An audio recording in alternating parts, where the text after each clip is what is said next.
जय जय रघुवीर रघुवीर समर्थ। समर्थ गुरुर्ब्रह्मा गुरुर्विष्णु गुरुर्विष्णू गुरुर्देवो महेश्वरा गुरु साक्षात परब्रह्म तस्मै श्री गुरवे नमः। जय जय रघुवीर समर्थ। शिवगड अध्यात्म चॅरिटेबल ट्रस्ट यांच्या वतीने आयोजित होणाऱ्या नेहमीच्या शिबिरांना 3 आचार्य हे कायमचे ठरलेले आहेत. त्यातल्या परमपूज्य डॉक्टर काका यांचा परिचय आपण पाहिलेला आहे. आत्ता आपण जो पाहणार आहोत तो आचार्य परमपूज्य मंदाताई गंधे यांचा परिचय देण्याचा प्रयत्न करते. परमपूज्य मंदाताई गंधे. श्रद्धेय मंदाताई गंधे या अमरावतीच्या आहेत. त्यांनी गणित, विज्ञान व संस्कृत या विषयाच्या लोकप्रिय अध्यापिका म्हणून सुरू केलेली आपली व्यावहारिक कारकीर्द महाराष्ट्र गणित पाठ्यपुस्तक मंडळाच्या संचालक मंडळावर चिटणीस म्हणून 20-25 वर्षे काम करत व शाळेत मुख्याध्यापिकेपर्यंतचा प्रवास पूर्ण करत अतिशय चढती ठेवली आहे. कुशाग्र बुद्धी, श्रवणाची एकाग्रता, कुठलेही काम मन ओतून करण्याची सवय, सतत मनन चिंतन, ऐकलेले इत्थंभूत पुन्हा जसेच्या तसे सांगण्याची दांडगी मानसिक स्मरणशक्ती इत्यादी दैवगुणांचा वारसा त्यांना जन्मतःच लाभला आहे. शास्त्र अभ्यासाची आवड असणाऱ्या आईवडिलांकडूनच त्यांना अध्यात्माचे बाळकडू मिळाले. त्यांचे खरे अध्यात्मगुरू त्यांचे वडीलच होत. तसेच अमरावतीच्या गोपाळकृष्ण मंदिरातील संत आदरणीय ताई महाराजांचाही त्यांना 20-25 वर्षे सहवास लाभला. अनेक कीर्तनकार व प्रवचनकारांचे श्रवण करीत त्यांचा आध्यात्मिक पिंड पोचला गेला आणि त्यामुळेच वयाच्या 7व्या वर्षीच संत सद्गुरू श्री ताई महाराजांच्या समोर धिटाईने कीर्तनाला उभे राहिलेल्या मंदाताई आज तागायत म्हणजे वयाच्या 90तही हजारो कीर्तन व प्रवचनाद्वारा साधकांना मार्गदर्शन करीत आहेत.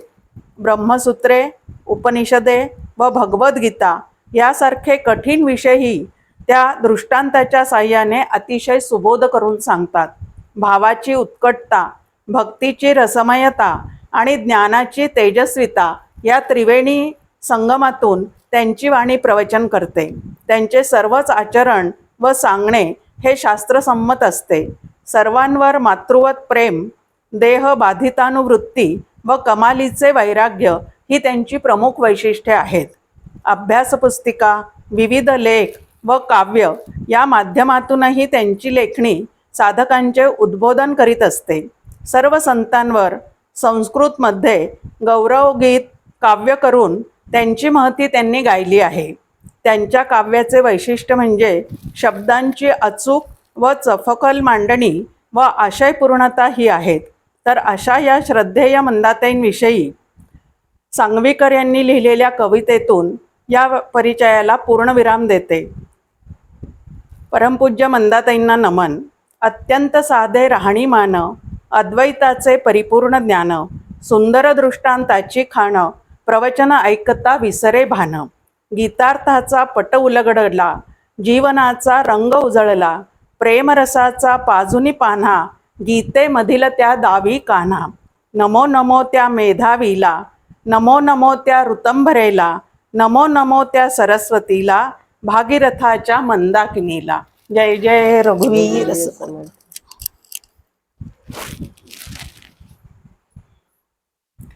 आता शिवगड अध्यात्म चॅरिटेबल ट्रस्टचे 3रे आचार्य ते म्हणजे परमपूज्य मुळे शास्त्री. मंदाताई व मुळे शास्त्री दोघेही अमरावतीचे राहणारे.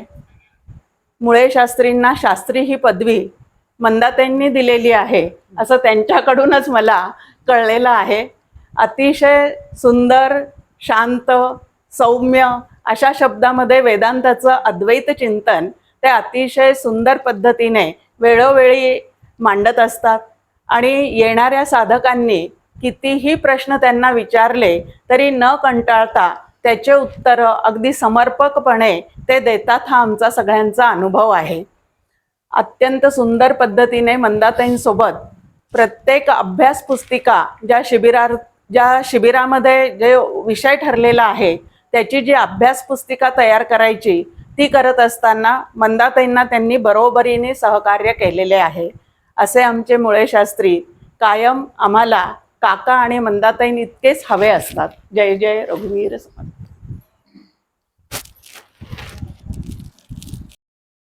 काकांचा आपल्या मंदिराशी केव्हा संपर्कात आले तेव्हापासून करू विचार थोडासा, नाही का? तुम्हाला आठवतच असेल, दीपार्चन मध्ये मला वाटते पहिल्यांदा आले ते अमरावतीला 85 साली 1985 साली पहिल्यांदा मंदिरात आले. माझंही त्याच वेळेस थोडंसं 1 वर्ष उशिरा हे झालं त्यांच्यावर. आणि अगदी पहिल्याच प्रवचनापासनं म्हणजे भारावून गेलो म्हटलं तरी चालेल अगदी ते. आणि त्याच दिवशी मंदाताईची ओळख झाली, दोन्ही विभूतींची ओळख त्याच दिवशी झाली विशेष करून. नंतर सत्संग वाढतच गेला. दरवर्षी परमपूज्य डॉक्टर काका आमच्या इथे कोजागिरीला यायचे म्हणजे यायचेच. कोजागिरी त्यांनी अमरावतीसाठीच ठेवली होती अगदी. खूप वर्ष चालला हा कार्यक्रम, कारण कोजागिरी संपली की आमच्या इथे गोपालकृष्ण मंदिराची जी मूर्तीची स्थापना जी केलेली आहे त्याचा उत्सव सुरू होतो. त्या उत्सवानिमित्त कोजागिरीलाही बोलून घ्यायचो त्यांना. आणि वेदांताचं तर काही बोलण्याची हेच नाही, अगदी त्यांच्या प्रत्येक जीन्समध्ये वेदांत आहे. पण पूज्य डॉक्टर काकांच्या जीनच्या भाषेत बोलायचं झालं DNA वेदांताचाच आहे सगळा. आणि ते कोजागिरीला दूध पिण्यासाठी नव्हते येत, लोकांना ज्ञानामृत पाजण्यासाठी येत होते. हे स्पष्ट लक्षात ठेवावं. कोजागिरी पासून तिथल्या गोपालकृष्ण मूर्तीच्या वाढदिवसाचा उत्सव दरवर्षी सुरू होतो.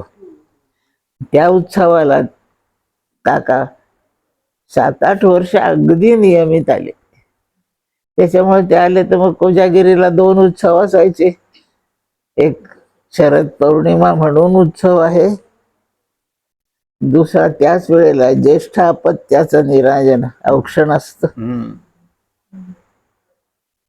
काका परिवारात त्या भावंडांमध्ये काका ज्येष्ठ आहेत म्हणून अमरावतीत आम्ही त्यांच्या औक्षणाचा सोहळा करीत असतो.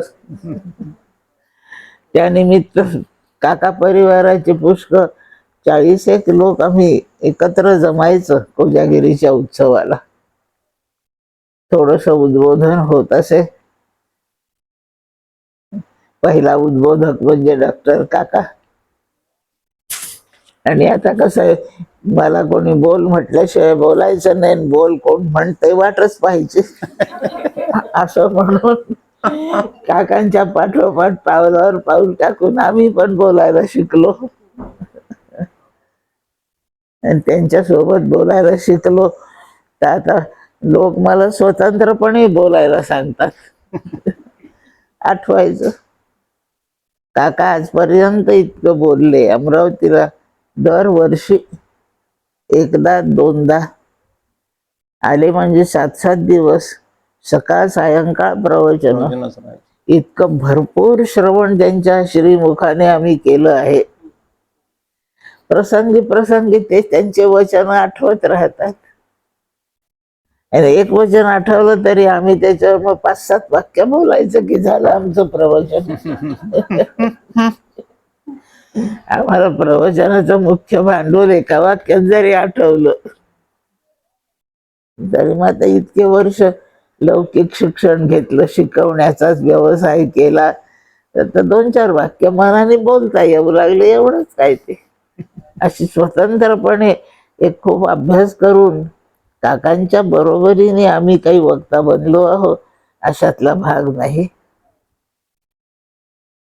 सर्वसाधारण कार्यक्रमामध्ये मग बोलायचं करता करता एक वक्ता म्हणून लोक मानतात, एवढंच काय. मी मंदाताई तुमची अति विनम्रता आहे हे आम्हाला सगळ्यांना माहिती आहे. आम्ही तुम्हाला प्रत्यक्ष सरस्वती मानतो.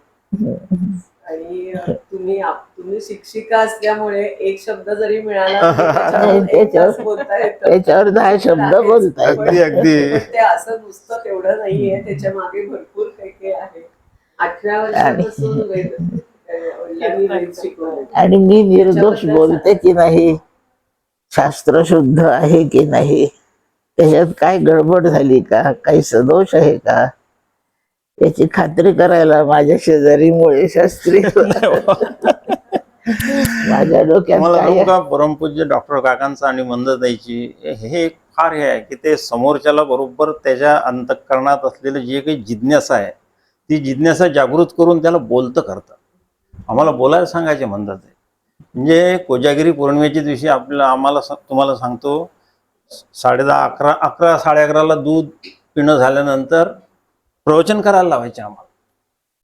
डॉक्टर काकाही बसलेले राहायचे रात्री आमच्यावर. हो हो, त्याच्यानंतर अर्धा तास तुम्ही बोला. प्रत्येकाला मंदताईंनी म्हणजे बोलायला कंपल्सरी केलेलं आहे. म्हणजे मंदिराचे जे परिवार आहे आणि त्यात काका सहभागी असायचे.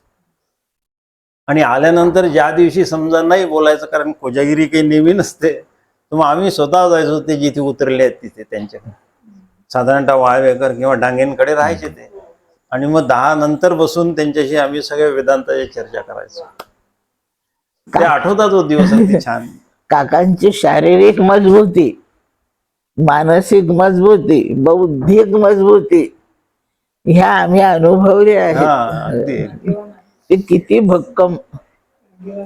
आज त्यांची मानसिक बौद्धिक मजबूती तशीच आहे, तुम्ही आताच सांगितलं पण थोडस शरीराचा त्याला जो काही आधार पाहिजे तो थोडा कमी पडतो. वयोमानानुसार. आणि काका म्हणजे शरीर नव्हेच, जो त्यांना शरीर म्हणून पाहिजे त्याला काहीच कळलं नाही असा अर्थ होतो.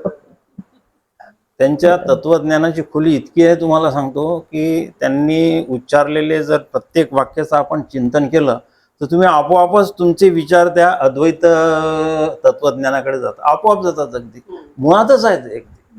म्हणजे त्यांना काही असं काही जबरदस्तीने आणतात असंही नाही. प्रवचनात सहज उच्चारले. एकदा मला आठवते, मंदाताई बरोबरच होते आमच्या, मी त्यांना एक प्रश्न विचारला, जगाबद्दलचा विचारला होता मी. म्हणजे वाळवेकरांच्या घरी आली होती त्यावेळेसची गोष्ट, झाले असतील 30 एक वर्ष झालं. म्हटलं काका, हे जग जग म्हणतो आपण, म्हटलं याच्याबद्दल याचं काय तत्व आहे? एकाच शब्दात त्याने सांगितलं, हा फक्त अध्यारोप आहे. आणि नंतर मी 2 दिवस विचार केला, नंतर माझ्या लक्षात आलं की अध्यारोप तर काही करता येतो जगावर, नाही का? काय तुम्ही या जगाला चांगलं म्हणू शकता, कोणी वाईट म्हणू शकते, कोणी आपल्या मनाला जसं जगाचं अनुभवलं तसं आपण ठरवू शकतो. पण तेवढ्या एका मार्मिक शब्दामध्ये किती अर्थ भरलेला होता, हे थोडंसं म्हणजे त्यांच्या उद्बोधनामधून आपल्याला खाद्य मिळते. मला सांगायचं म्हणजे आपल्यालाच ते हे करायचे. नंतर सांगत होते ते विवरण करून सांगायचे, आणि मग मंदाताईची त्यांच्या चर्चा चालायच्या, ते आमच्या फायद्याच्या राहायचे. माझी आणि काकांची पहिली भेट परिचय 1985 सालचा आहे. अमरावतीमध्ये एक संस्था आहे, ती विद्वानांचे, विचारवंतांचे, साधू संतांचे व्याख्यानच आयोजित करणारी. त्यांच्या त्या उपक्रमात काकांना तिथे बोलावलं होतं. 5 प्रवचनं होती त्यांची, पण योगायोग माझा फक्त एकच प्रवचनाशी जुळला. मी पुण्यात असल्यामुळे मला नव्हते जाता येत. शेवटचं प्रवचन काकांचं ऐकलं. प्रवचन घेणारी संस्थाच आहे, त्यांचा मोठा हॉल आहे, तिथे हे चालतात कार्यक्रम, ते ऐकलंय. तोपर्यंत मी काकांना पाहिलंही नव्हतं, नावही माहीत नव्हतं. पण प्रवचन ऐकून माहीत नाही, मला वाटलं हा माणूस आपल्या परिचयात कायमच असला पाहिजे. प्रवचन संपल्यावर नमस्कार लोकांनी केले, तसा मी पण केला. एकच प्रश्न म्हटले, एकच मुद्दा बोलले, प्रवचन खूप छान झालं. एवढं वाक्य झाल्यावर दुसरा प्रश्न विचारला, अमरावतीत एक मंदिर आहे म्हटलं गोपालकृष्णाचं, तिथे आपणाला बोलावलं तर याल का? आणि ते हो म्हणाले. हा महिना डिसेंबर होता बोलणं झालं ते. लागली ऑगस्ट मध्ये गोपालकृष्ण मंदिरामध्ये मोठा उत्सव असतो, तेव्हा पत्र टाकलं त्यांना, आता उत्सव आहे तर येता का?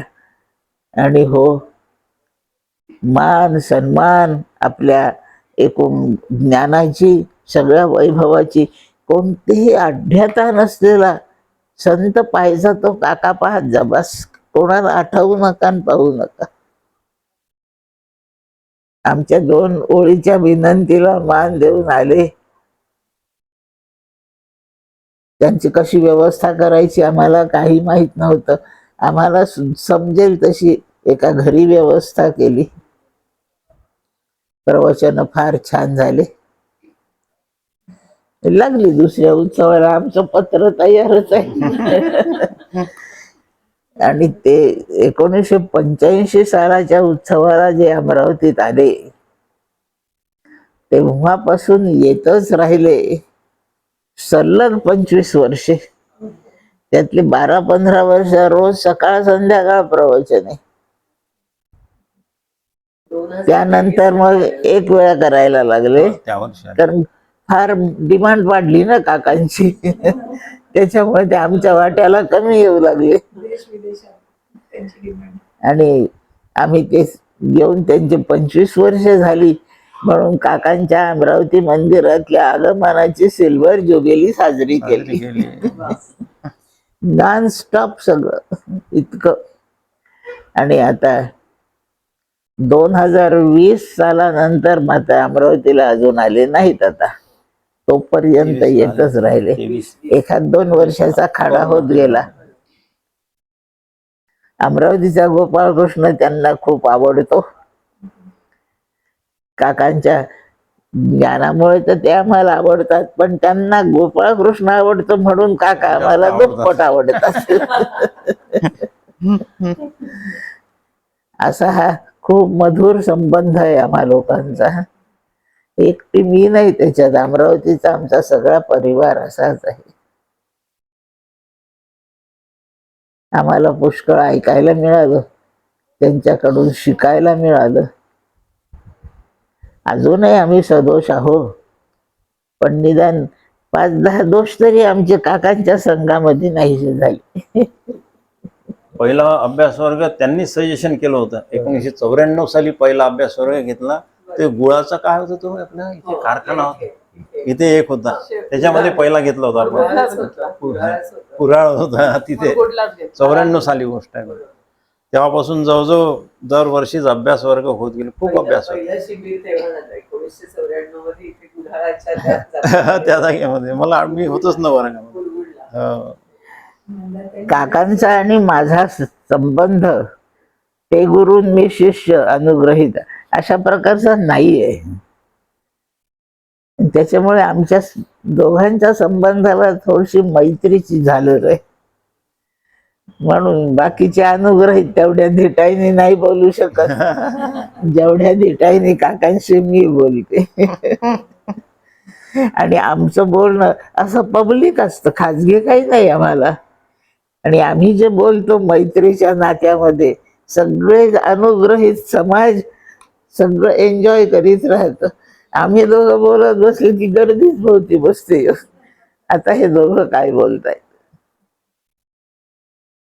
आणि कुठेतरी आध्यात्मिक विनोद असतो त्या बोलण्यामध्ये. अत्यंत निरहंकारी या भाषेत मी सांगू शकतो तुम्हाला. विरक्त आणि निरहंकारी. विरक्त, पूर्ण विरक्त, निरहंकारी. या प्रपंचातल्या कशाच्याच बद्दलची अभिलाषा नाही, आसक्ती नाही, अपेक्षा शून्य. तुम्ही ज्या परिस्थितीत त्यांना आणलं, जिथे ठेवलं त्यामध्येच ते समाधानीच राहायचे नेहमी. सुरुवातीला तर म्हणजे सांगायला काही हरकत नाही, माझ्या गाडीवर मी डबल सीट बसून त्यांना घरी घेऊन जायचो, तरी पण काही वाटायचं त्यांना. आणि रेल्वेच्या सेकंड क्लासने ते कोल्हापूर पासून अमरावतीला यायचे. एकच गाडी असायची ना. एकच गाडी असायची. पुढे पुढे फर्स्ट क्लासचं तिकीट मिळू शकलं तेव्हा काढलं. ते सुरू केलं. कधी म्हणाले नाही की मला याच वाहनाने आणा आणि त्याच वाहनाने पोहोचवा, काही नाही. मी गेल्या वर्षी मंदाताई तुम्हाला पण पाहिलं, स्कूटरवर तुम्ही डबल सीट गेलात गोपाळकृष्ण म्हणजे आमच्या त्या डोंगरकरांच्या घरून घरी तुमच्या घरी. मंदाताई स्कूटरवर मागे बसून गेल्या आता 1 वर्षापूर्वी. तेव्हा मी अशी चाट पडले होते की मंदाताई तुम्ही का जाताय, तर लगेच बसल्या तेवढ्या त्या स्कूटर आणि निघाल्या. म्हणे मी अशी छान बसली आता. आम्ही अकोल्याला असताना 2.5 वर्ष मंदाताई भगवद्गीता निरूपण करण्यासाठी येत होत्या, पण त्याही कायम बसनेच प्रवास केला त्यांनी. कधीही काहीही डॉक्टर काकांसारखाच मानधनाचा विषय नाही, बाकी कुठलाही विषय नाही, माझी व्यवस्था कशी करता ह्याचाही विषय नाही. अगदी आणि श्रोते कमी असो जास्ती असो ते सांगणार ते मात्र पूर्णपणे तितकंच अगदी ते शास्त्र समजून सांगताना पूर्णपणे त्यांचं योगदान असायचं. मला एक तुम्हाला दोघांना विचारायचा आहे प्रश्न, मुळे काका आणि मंदाताईंना, की जेव्हा जेव्हा तुम्ही इथे येता शिवगडवरती दोघंही प्रत्येक शिबिराला, तेव्हा मी तुमचं पाहिलं की तुम्ही आदल्या दिवशी सुद्धा जसं परीक्षा असते दुसऱ्या दिवशी तेव्हा आम्ही कसे अभ्यास करायचो किंवा आपण सगळेच करायचो, तसं तुम्ही दोघं दुसऱ्या दिवशीची तयारी आणि त्याची चर्चा करत असता. आणि हे मला इतकं छान म्हणजे वेगळं वाटलं की एवढी तयारी आणि एवढं सगळं ज्ञान असून सुद्धा तुम्ही शिक्षिका असल्यामुळे, आणि की तसं आहे की काय की उद्यापासून शिबिर घ्यायचं तर तुम्ही परत एकदा त्याची नीट चर्चा करता की सिक्वेन्स कुठला आहे, मला कधी बोलायचंय, आणि अजून एकदा मी बघितलं की तुम्ही काय बोलणार आणि मी काय बोलणार त्याची संपूर्ण क्लॅरिटी, म्हणजे स्पष्ट पाहिजे की तुम्ही काय बोलणार आहात आणि मी काय बोलणार आहे, असं मी ऐकलं. तर त्याच्याबद्दल थोडं मुळे काका सांगतील काय? तीच तयारी महत्वाची आहे. आम्ही 2 आचार्य असतो, एकच विषय असतो. दोघांच्या बोलण्यात विस्कळीतपणा व्हायला नको. सलगपणे विषय मांडला गेला पाहिजे. बोलण्याच्या ओघामध्ये एखादा मुद्दा विसरला जातो. म्हणून यांच्या प्रवचनात मी बसते, माझ्या प्रवचनात हे बसतात. तेवढी डोक्यात नोंद ठेवतो आम्ही की एवढं राहून गेलंय, मग आम्हाला ते कव्हर करता येतं. अशी गुरु शिष्यांची जोडी किंवा दोघे. आणि एखाद्या मुद्द्याचं काठिण्य असतं, काही मुद्दे फार कठीण असतात, त्यावेळेला आता याच्यासाठी असा दृष्टांत बरा आहे का, आचार्यांचा हा श्लोक इथे बरा आहे का, अशी आम्ही आधी चर्चा करून ठेवतो. म्हणजे दोघं मिळून एक विषय सलगपणे लोकांपुढे येतो. यांच्या अभ्यास याच्यामुळं श्रोत्यांचं भाग्य उजळतं. त्यांना संपूर्ण मुद्दे सगळे ऐकायला मिळतात आणि तेही रसाळवाणीमध्ये. एकटा वक्ता तर सलगपणे त्याचा विषय मांडीलच, पण 2 वक्ते ठरवल्यानंतर सलगपणे मांडला गेला पाहिजे. तो आम्हाला ही तयारी करावी लागते. विषयात काय सांगायचं या तयारीपेक्षा आपलं एकाच ट्रॅक वरून दोघं चाललो पाहिजे, हे महत्वाचं लक्षात घ्यावं लागतं. आणि त्या दृष्टीने मला ही संगत आमच्या गोपाळकृष्णाने मिळवून दिली. त्यात आमची भेट व्हावी हा माझा काही पराक्रम नाहीये. त्या देवळातच एक दिवस हे आले, आणि अमरावतीला एक श्याम देशपांडे भागवतकार आहेत, ते माझ्या कीर्तन प्रवचनात अमरावतीला आधीपासून येत असत. यांना ते एकदा म्हणाले, तू मंदाताईचं ऐकायला तर चल रे. त्यांच्या म्हणण्याखातर हे आले. हे प्रकाश मोळे सेंट्रल बँकेत सर्व्हिसला आहे, अमरावतीत आहे. एवढाच आमचा पहिला परिचय. आता हे नसलं तर माझं भागत नाही. नाही, एक योगायोग सांगतो, म्हणजे तो योगायोग नाही, मला तर ईश्वरी योजना वाटते ती. 1987 साली मी आताच सांगितलं की मी परमपूज्य डॉक्टर काकांचं पहिलं प्रवचन श्याम देशपांडेच घेऊन आले होते मला दीपार्चनमध्ये. ऐकलं, म्हणतातही तिथेच होत्या, ओळख झाली. 87 सालच्या जवळजवळ जून जुलैमध्ये माझा अनुग्रह झाला. आमचे गुरु दुसरे आहेत तिकडे, आमच्या बँकेतले धर्माधिकारी म्हणून त्यांच्या घरी यायचे ते. त्यांनी सांगितलं, प्रकाश को बुला केला, हिंदी भाषी होते ते. अनुग्रह झाला. थोडंसं आमच्या घरी आमच्या वडिलांपासून हे ज्ञानेश्वरी तत्वज्ञानाचे चर्चा चालायच्याच, तर मलाही थोडीशी जिज्ञासा होती, पण असं माहीत नव्हतं की असं काही सोर्सेस उपलब्ध आहे म्हणून. पण अनुग्रह झाला. 2-3 महिन्यांनी परमपूज्य डॉक्टर काकांची भेट झाली आणि मंदाताईची भेट झाली. आणि मी तर असं समजतो की त्या भगवंतानीच ही एक योजना घडून आणली की माझ्याकडून जो अभ्यास करून घ्यायचा आहे त्यासाठी या दोघांची योजना माझ्यासाठी ईश्वराने केलेली आहे. म्हणजे असाला आपण योगायोग कुठपर्यंत म्हणायचो हो, नाही का? आता प्रत्यक्ष भगवंताची जी इच्छा असावी किंवा तू यांच्याकडे जा, यांच्याबरोबर काहीतरी शिकून घे, यांच्या ह्याच्यात राहू. आणि दोघांचा आपणही सगळ्यांनी खूप आता अनुग्रहित झालेला आहे परमपूज्य डॉक्टर काकांची. शुद्ध परमार्थ, अत्यंत शुद्ध, कुठल्याही स्वार्थाशिवाय सांगितलेला, कुठलंही त्याच्या बदल्यामध्ये काही मिळावं ही अपेक्षा सुद्धा नाही. अशा प्रकारचं हे व्यक्तिमत्व फार अवघड आहे आता सध्याच्या काळामध्ये. म्हणून आम्ही तर मंदताईचं पहिल्यापासून पाहतच आहोत. अगदी जसं काकांचं निरीच्छ असते सगळं मन, अगदी कायमच, कुठल्याच प्रकारची तुमच्याकडून ते कसलीच अपेक्षा नाही. फक्त तुम्हाला जी जिज्ञासा आहे ती पूर्ण करून घ्या याची एवढीच इच्छा असते. तसंच परमपूज्य मंदाताईचं आहे. म्हणजे हा एक अभूतपूर्व संगम घडून आला असं म्हटलं तरी चालेल. काका काका विदर्भात येण्याच्या पूर्वी या इकडच्या पुणे विभागात, कोल्हापूर विभागात जेवणामध्ये तिखट फार कमी खायचे. आम्हाला तर वाटायचं तिखट घातलंच नाहीये, इतकं ते मिळमिळीत. हळूहळू विदर्भात यायला लागले. आम्ही लोकांनी किती कमी तिखट घातलं त्या भाजीमध्ये तरी ते त्यांना तिखटच, अशी त्यांची मला माहिती. पंढरपूरला ते दर माघामध्ये, माघवारीला, पहिली एकादशी माघातली पंढरपूरला जातात. 1 वर्ष माघवारीत त्यांच्यासोबत मी पंढरपूरला गेले. एका ठिकाणी एकादशीच्या फराळाची व्यवस्था आमची केली होती. मी होते, माझ्यासोबत आणखी 3-4 होते. काका 10-12 जण आम्ही फराळाला बसलो. त्या पंक्तीमध्ये केले होते ते 5-6 पदार्थ. त्यांनी सगळं खूप छान केलं, त्यात नाही मला काही म्हणायचं. त्याच्यामध्ये एक बटाट्याची भाजी होती आणि एक दाण्याची आमटी होती. इतकं भयंकर तिखट, नुसत्या मिरच्या खावतील पण ते खावायचं नाही. मी विदर्भातली तिखट खाणारी, पण माझी सुद्धा दशा झाली. आता काकांना दुसरं नव्हतं ना काही खायला, तेच खावं लागणार होतं.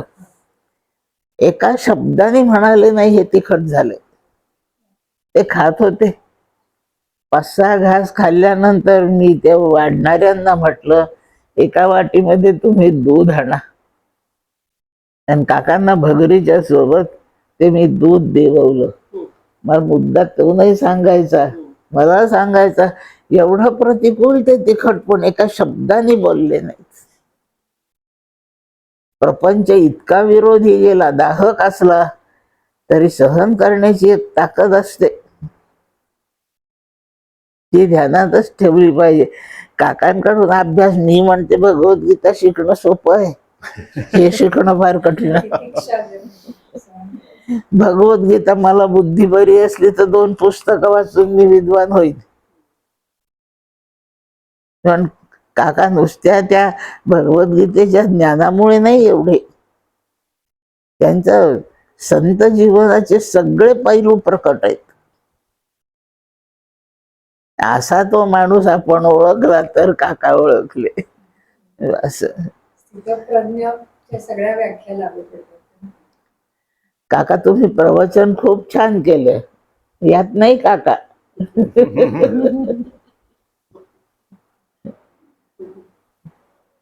ते आणि काकांनाच सांगणं हा एक विनोदच आहे. म्हणजे तुमचं प्रवचन छान झालं असं सांगणं हा एक विनोद आहे. शास्त्र म्हणते सद्गुरूला तुम्ही ओळखूच शकत नाही. एवढंच वचन त्यांच्या बाबतीत खरं आहे, ओळखूच शकत नाही. जोपर्यंत तुम्ही स्वतः सद्गुरू पदावर आरूढ होत नाही तोपर्यंत ते त्यांचं सामर्थ्य काय हे आपण प्रापंचिक लोक अजिबात ओळखू शकत नाही. आणि उपदेश करायच्या वेळेला अत्यंत सुस्पष्ट आहेत, निर्भीड आहेत. कोणाच्या दबावाखाली काही चुकीचा उपदेश कधी नाही करणार. अमरावतीच्या प्रवचन मालेला एकदा आले होते. संध्याकाळी 7 ते 8:30 प्रवचनाची वेळ त्या देवळामधली. श्रोते नेहमीपेक्षा आज कमी आले होते. गर्दी आज कमी कशी? तेव्हा टीव्हीवर एक कोणती तरी सिरियल चालू होती. त्या सिरियलची तीच वेळ, आणि म्हणून ती सिरियल असे पण ज्या दिवशी असायची त्या दिवशी गर्दी कमी. एक दिवस ते लक्षात आलं काकांच्या, आणि त्यांनी सांगितलं, निर्भीडपणे उपदेश केला. सायंकाळच्या सामाजिक सिरियल जे लोक पाहतात त्यांना मी आशीर्वाद देतो की त्यांना या जीवनात मोक्ष मिळायचा नाही. हा आशीर्वाद शब्द वापरून काका बोलले. सायंकाळचा सामाजिक सिरियल जे पाहतात त्यांना या जीवनात मोक्ष मिळणार नाही, असा माझा आशीर्वाद आहे. काय हिंमत आहे बोलायची ही? जीवनच तसं स्वच्छ, त्या स्वच्छतेचा परिणाम आहे की ते निर्भीड आहेत. माणूस भिडस्त होतो काही त्याच्या अपेक्षा असल्या तर. निरपेक्ष निरपेक्ष मुनी शांतम, मुनीची व्याख्या आहे ती. आणि जीवनामध्ये जो अपेक्षा करीतच नाही त्याची देव कधीच उपेक्षा करीत नाही. आपली फार वेळा उपेक्षा करतो देव, त्याचं कारण आपण अपेक्षाच फार करीत.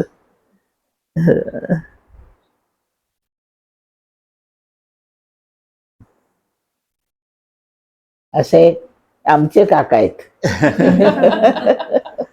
गंमतीचं प्रत्येक जण म्हणतं आमचे काय. हो, ते प्रत्येकाला आपले काका वाटतात आणि आपले नाही माझे वाटतात प्रत्येकाला. हे म्हणायचं विशेष. मी आमचे म्हणण्याचं कारण आम्ही दोघं एकत्र म्हणून आमचे काका.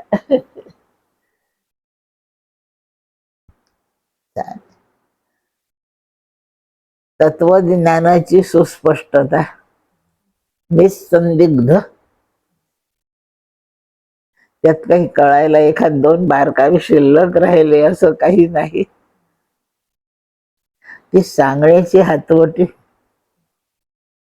माणूस स्वतः विद्वान पुष्कळ असतो, पण दुसऱ्याला कळेल असं त्याला बोलता येईल याची खात्री नाही. आम्ही कॉलेजमध्ये शिकत होतो, गणित विषय होता माझा. गणिताचे पुष्कळ 3 प्रकार, 2 जण ते शिकवायचे. एक अत्यंत विद्वान गणितामधला, पण त्याला शिकवताच यायचं नाही. त्यांचं आडनाव क्षीरसागर. अतिशय कोणताही प्रश्न त्यांच्या पुढे नाही, असं बसल्या बसल्या 1 मिनिटाच्या आत सोडवून द्यायचं सगळं. पण वर्गामध्ये असं जाहीर शिकवणं बिलकुल साधायचंच नाही. आणखीन एक देशपांडे होते, गणितच शिकवायचे. विद्वत ते इतके तयार नव्हते, पण इतकं उत्तम शिकवायचे की बस. त्यांनी शिकवलं विद्यार्थ्याला गणित कळालं नाही असं व्हायचंच नाही. मग मी एवढ्यासाठी सांगते, स्वतःला कळायला पाहिजे आणि दुसऱ्याला सांगताही आलं पाहिजे. हे 2 स्वतंत्र गुण आहेत. स्वतःला कळायचं असेल तर गणपती प्रसन्न पाहिजे, आणि दुसऱ्याला सांगायचं असेल तर सरस्वती प्रसन्न पाहिजे. या 2 प्रसन्नता एका व्यक्तीत पाहिजे का? मग या काकांच्या दर्शनाला बस. 2 विद्वान स्वतंत्र पैलू आहेत. विद्वान आहे तो वक्ता असेल याची खात्री नाही. आणि वक्ताय तो विद्वान असेल असंही खात्री नाही.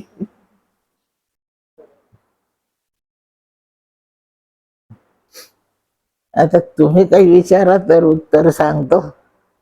आम्हाला काय बोलायचं झालं.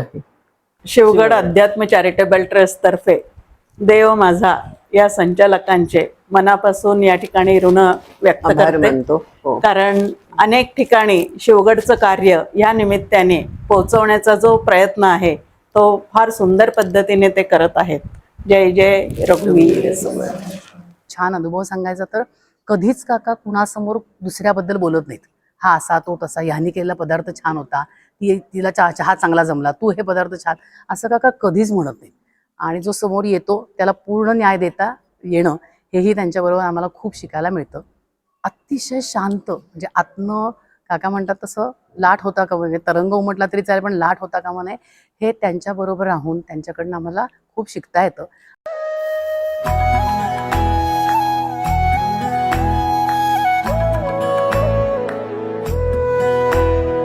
अध्यात्मावर अशीच माहिती मिळवण्यासाठी देव माझा चॅनलला सबस्क्राईब करा